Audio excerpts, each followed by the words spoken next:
में जो वो कह रही हैं कि हमारे पति को जोधपुर की किसी जेल में बताया उन्होंने, हाँ कोई रखा गया है, हमसे बात नहीं करवाई जा रही है, जबकि उस समय पर आश्वासन दिया गया था कि हम बात करवाएंगे। तो जब उनके फैमिली और उनकी सबसे क्लोज वाइफ है उसी से बात कराई नहीं जा रही है, तो इस देश के सेवा में और इस देश की जो सरकार है उसके बारे में चरित्र और चाल दोनों दिया गया। नेशनल न्यूज चैनलों को बंद कर दिया गया, कवरेज करने के लिए किसी की इजाजत नहीं है, परमिशन दी नहीं जाएगी। परमिशन कौन देगा? वहां का सुपीरियर अथॉरिटी।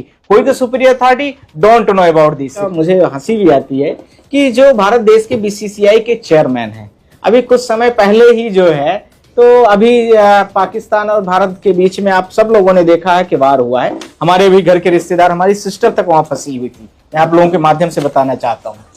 तो अब प्रधानमंत्री जी होते तो रोने लगते अब तक में, पर हम लोग सामान्य व्यक्ति, हम लोग ज्यादा बात नहीं करते हैं और प्रॉम्प्टर होता तो बंद हो जाता, वो सारी चीजें हो जाती।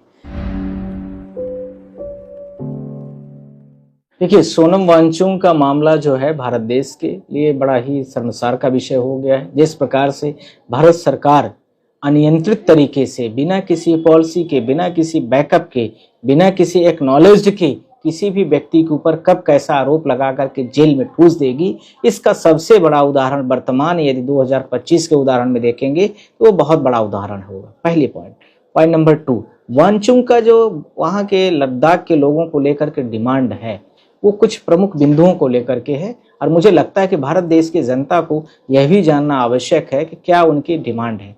लद्दाख जब भारत देश का नया राज्य बन गया है, जिस प्रकार से भारत देश के नए राज्य का निर्माण हुआ, अब वो केंद्र शासित राज्यों की श्रेणी में आ गया, तो केंद्र के अधीन हो गया। तो उन्होंने बोला कि कोई बात नहीं, हमारा राज्य है और इसको आप जो है तो एक फ्री और स्वतंत्र राज्य का दर्जा दे दीजिए। इसमें सरकार नहीं मानी। जब सरकार नहीं मानी तो जो हमारा आर्टिकल्स का वायलेशन होता है, आप सारे लोग जानते हैं, आर्टिकल 21 में उसमें लिखा है कि एसोसिएशन के मतलब समूह के साथ में पीसफुल तरीके से हम प्रोटेस्ट करेंगे। तो जब वो प्रोटेस्ट करने लगे तो सरकार को लगा कि यार हम तो वहां पर सेंट्रल गवर्नमेंट के अधीन में हमारे वो आता है और ये तो आदमी ज्यादा चमक रहा है।